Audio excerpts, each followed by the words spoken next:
छगन भुजबळ आणि शरद पवारांची आज सिल्वर ओक या ठिकाणी निवासस्थानी भेट झाल्यानंतर याविषयी बातचीत करण्यासाठी आपल्यासोबत मनोज जरांगे पाटील आहेत. पाटील, आज सकाळी छगन भुजबळ यांनी अचानक शरद पवार यांची सिल्वर ओक या निवासस्थानी जाऊन भेट घेतली आहे. कसं पाहता त्यांच्या या भेटीकडं? हे काय आता सिल्वर रोग म्हणजे काय आहे? त्यांचं घर आहे शरद पवारांचं. हा आता त्याला मी काय करू? ते भेट झालं त्याचं आता मला काय सांगता येते काहून भेटलाय काय झालं त्याच्याबद्दल मी काय सांगणार, कारण राजकारण माझा अजेंडाच नाही आहे. पाटील, शरद पवारांना छगन भुजबळ यांनी जाणीव करून दिली की साहेब तुम्हीच ओबीसी आरक्षण दिला होता आणि आज फार विस्फोटक परिस्थिती झाली आहे, तुम्ही मध्यस्थी करा. तुम्ही सर्वपक्षीय बैठकीला आले नव्हते, आता इथून पुढे तुम्ही मध्यस्थी करा, कारण मराठा आणि ओबीसीमध्ये फार विस्फोटक परिस्थिती झाली, असं विधान भुजबळांनी केलं आहे. स्फोटक परिस्थितीच त्यानेच केली ना, दुसरी कोणी केली? कोयत्याची भाषा तर त्यानेच वापरली. इथं आंबडला येऊन हातापाय तोडण्याची भाषा त्यानेच वापरली.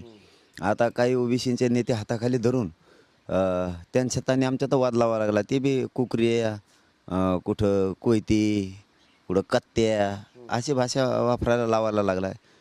स्फोटक परिस्थिती तर त्यानेच केली. गोरगरीब ओबीसी पुरे संपले पाहिजेत, हाच त्याचा उद्देश आहे.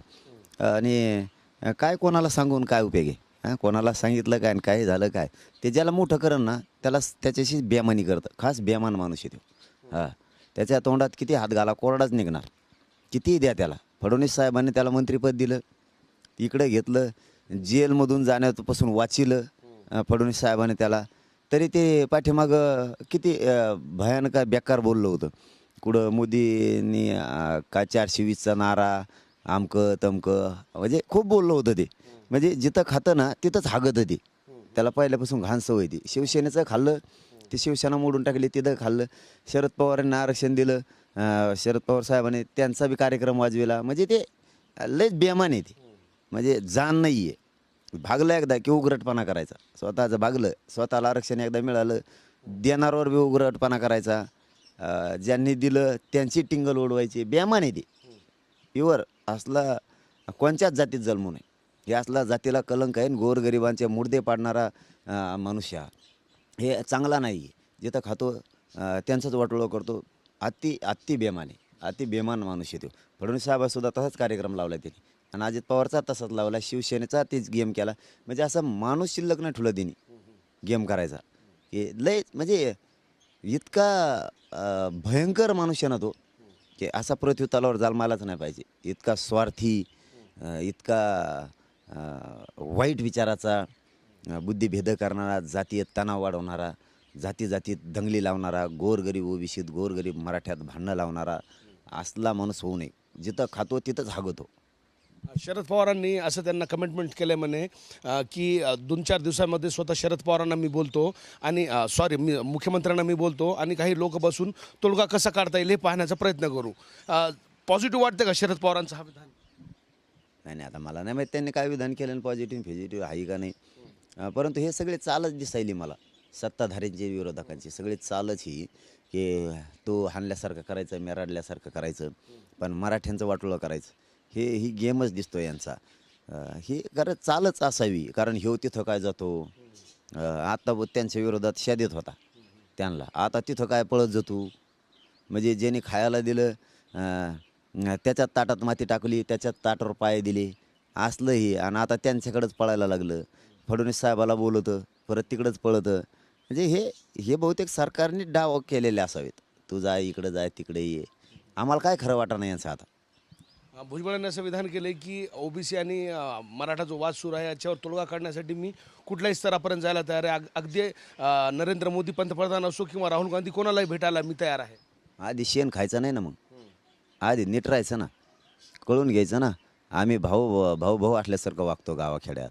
ओबीसी बांधव, मराठा बांधव. मी सामान्य ओबीसी बांधवाला एका शब्दाने दुखवलं नाही आणखी. आणि हो रासरोस मराठ्यांच्या हक्काच्या आरक्षणाला विरोध करतो. किती भयंकर जातीवादी आहे. म्हणजे मी आणखीन गावखेड्यातल्या एकाही धनगर बांधवाला, दलित बांधव, मुस्लिम बांधव असो, ओबीसी बांधव असो, कोणाला दुखवलेलं नाही एकाही शब्दानं. आणि ओबीसीच्या नेत्याला पण नाही, कोणालाच आणखीन नाही दुखवलं. आणि ह्यो मराठ्यांच्या नोंदी रद्द करा म्हणतो. किती मूर्ख माणूस आहे. किती मूर्ख आहे. जे ते म्हणतो ना, आता तुम्हीच विचारलं मला की शरद पवार साहेबाला तो म्हणला की तुम्हीच आरक्षण दिलेलं आहे. आमचं आरक्षण आहे ते 16% दिलेलं आहे. तुझे खातो ना म्हणा, ते आमचं आरक्षण आहे ते. तरी त्यांनी बेमानी केली आणि आमचं असून खाल्लं आणि आमच्या सरकारी नोंदी आहेत. तो आहे का नोंद दाखव बरं एखादी, तोही सरकारी नोंद दाखव. ओबीसीतल्या कोणाकोणाला आरक्षण दिलं त्यांच्या सरकारी नोंदी दाखवा. अरे आमच्या ओरिजिनल नोंदी आहेत, बोगस आरक्षण खाताचे खाता आणि परत आमच्याच रद्द करा म्हणता आणि म्हणतो जातीय तणाव वाढला. हं? आता म्हणतो शांतता राहिली पाहिजे. पेटीला तोच तो हे घरं तोच जाळीले, तो आहे पाहुण्यात हॉटेल तोच जाळीलं आणि मराठ्याला माझ्या गोरगरिबाला बदनाम केलं आणि त्यांच्यावर केसेस करायला लावल्या. तोच इथं आंदोलन आणून बसतो, आमची परवानगी रद्द करायला लावतो आणि त्यांना परवानगी देतो.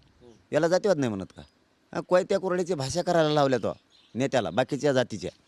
म्हणजे आमचं आणि धनगरांचं वैर नसून वैर लावलं, भांडण लावलं.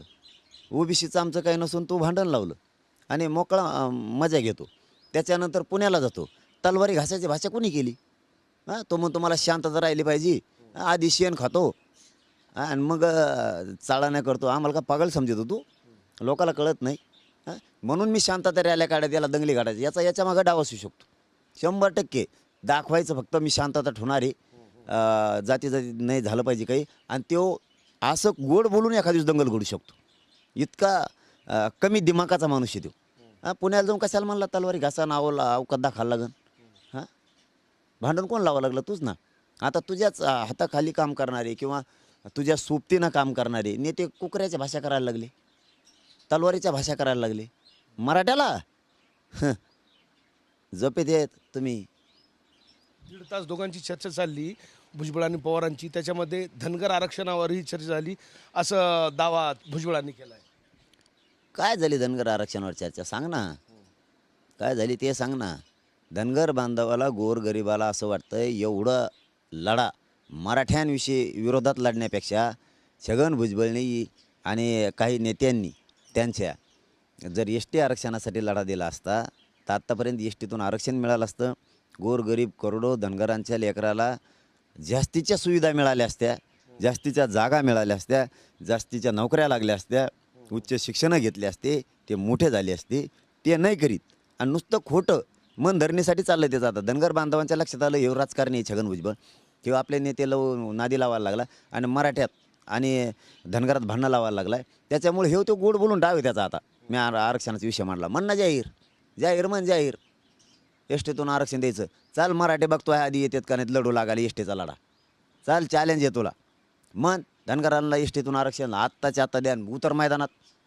लगेच मराठे तो आहे सांगतील मैदानात तिथे. चल गप्पा आणतो, येड्यात काढतो धनगर बांधवाला आणि मराठ्यांना. आणि इथं मारामाऱ्या लावून तिकडं जाऊन बसला मुंबईत. आता हिंडायला लागला, ह्या वॉकावर जाईन त्या वॉकावर जाईन. काय झालं तर कोणच्या वॉकावरून पोलावर? काय आहे वाटतं तुम्हाला डाव? तुम्ही आता म्हणले डाव आहे, हे सरकारचा डाव आहे का छगन भुजबळांचा डाव आहे? नेमकं काय म्हणायचं तुम्हाला? नाही नाही, ते छगन भुजबळची बुद्धी बालिश बुद्धीसारखा खेळ आहे त्याचा. ते कोणाला काही कळून देत नाही. कोणाला काय कळून देत नाही. त्याचाच डाव असन. एकूण फडणवीस साहेब बी संपला पाहिजे, फडणवीस साहेबावर टार्गेट झाला पाहिजे जनतेत. फडणवीस साहेबांना लोकांची नाराजी कायम फडणवीस साहेबांवर राहिली पाहिजे, ही त्याचा डाव असणार आहे. दुसरा अजित पवारही संपला पाहिजे, ही डाव असणार आहे. शिंदे साहेब बी मागं सरकारला पाहिजे आणि मी तेव्हा शहाणा असं त्याला दाखवायची सवय आहे. परत शरद पवाराकडे साहेबाकडे बी आता गेला आहे. आता त्यांचा काय कार्यक्रम लागला पाहिजे. म्हणजे आता असं फक्त मीडियाच्या बांधवात म्हणणार, मला वाटतं स्फोटक परिस्थिती निर्माण नाही झाली पाहिजे. स्फोटक केलीच तो. आता बहुतेक असा अर्थ दिसतोय अंदाजा माझा की ह्यो सगळीकडे हिंडणार आणि मीडियाच्या बांधवात सांगणार शांतता राहिली पाहिजे आणि ह्यो दंगल घडून आणणार. याचं सगळं उलट असतं, याचं सगळं उलटं असतं. याचे गणित आणि आडाखे फक्त मीच ओळखलेत, कारण त्याच्या बंगल्यावरून आम्हाला बी काही गोष्टी कळत्यात. तुला वाटत असन सगळे तो समाजाचे लोक ठुले तो आसपास, पण तरी तू काय कुठं काय गेम खेळतो, कोणत्या धनगर बांधवांच्या नेत्याला नादी लावतो, कसे कसे भांडणं लावायला लावतो, हे सगळं माहीत होतं प्रत्येकाला. तो फडणवीस साहेबाचा कसा गेम करायला लागला, तो सरकारचा गेम कसा करायला लागला, आता विरोधी पक्षाचा बी कसा गेम करायला लागला. इतका भयंकर विचाराचा आहे. ह्योच स्फोटक विचाराचा आहे. ह्योच आता असं गोड बोलून मला शांतता ठेवायची होती म्हणून एकाएकी दंगल घडून आणि त्योच. आणि गोरगरिबाला त्यो ओबीसीला आणि गोरगरीब मराठ्यांना त्यो मार खाऊ घालणार, त्यांच्यावर केसेस करायला लावणार आणि ह्यो कायम टाळ्यावाजीत मजात बसणार. याला सत्तेशिवाय खुर्चीशिवाय राजकारणाशिवाय काही स्वप्न पडत नाही दुसरे. फक्त माझं एक TV9च्या माध्यमातून आव्हान आहे, की शिंदेसाहेब खरं बोलणारा माणूस आहे, काम करतो म्हणल्यावर करणारा माणूस आहे. तसंच मी आज लय प्रामाणिकपणानं सांगतोय, तसंच फडणवीस साहेबसुद्धा खरा माणूस आहे, करण म्हणल्यावर करणारा माणूस आहे. पण हे फडणवीस साहेब त्या छगन भुजबळच्या आहारी गेलेत. त्यांनी आहारी जाऊ नये, त्याच्या नादाला लागून नसता विधानसभेला फटका हाई म्हणजे हाई. तुम्ही त्याच्या आहारी जाऊ नका, तो अजिबात चांगला माणूस नाही.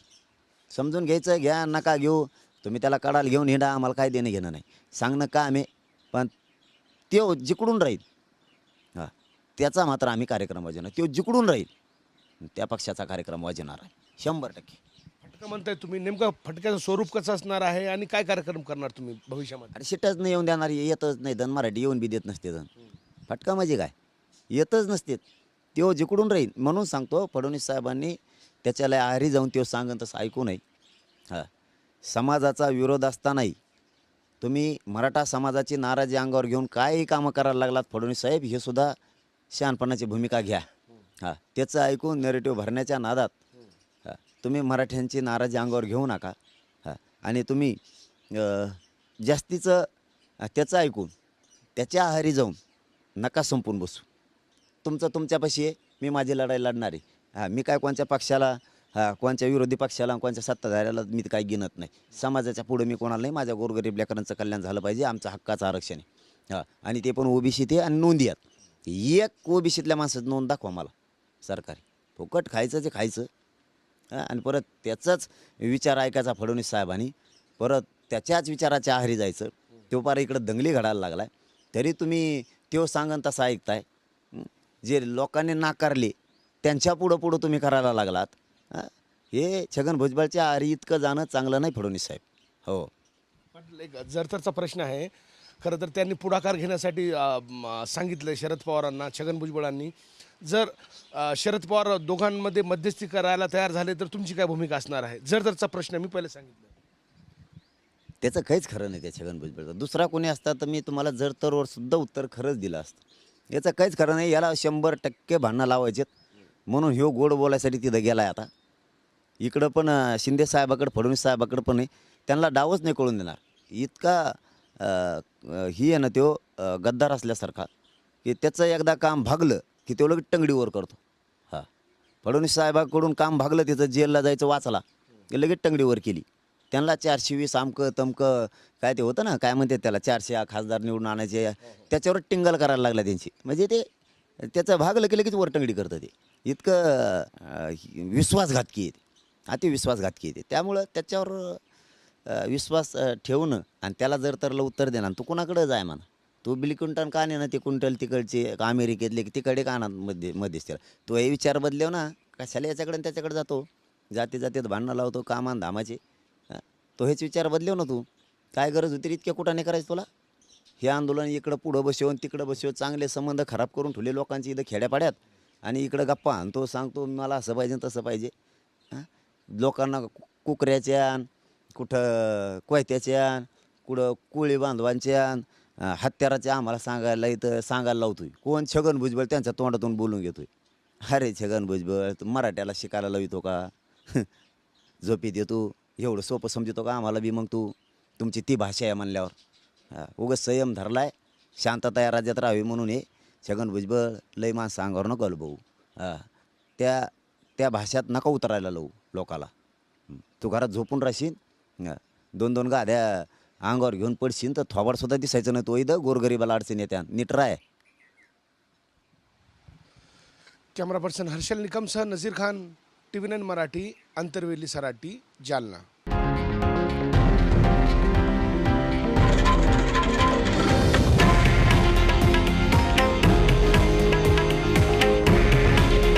हे आहे देशातील नंबर 1 न्यूज नेटवर्क आणि आपण पाहत आहात TV9 मराठी. काळजी तुमची, हित महाराष्ट्राचं.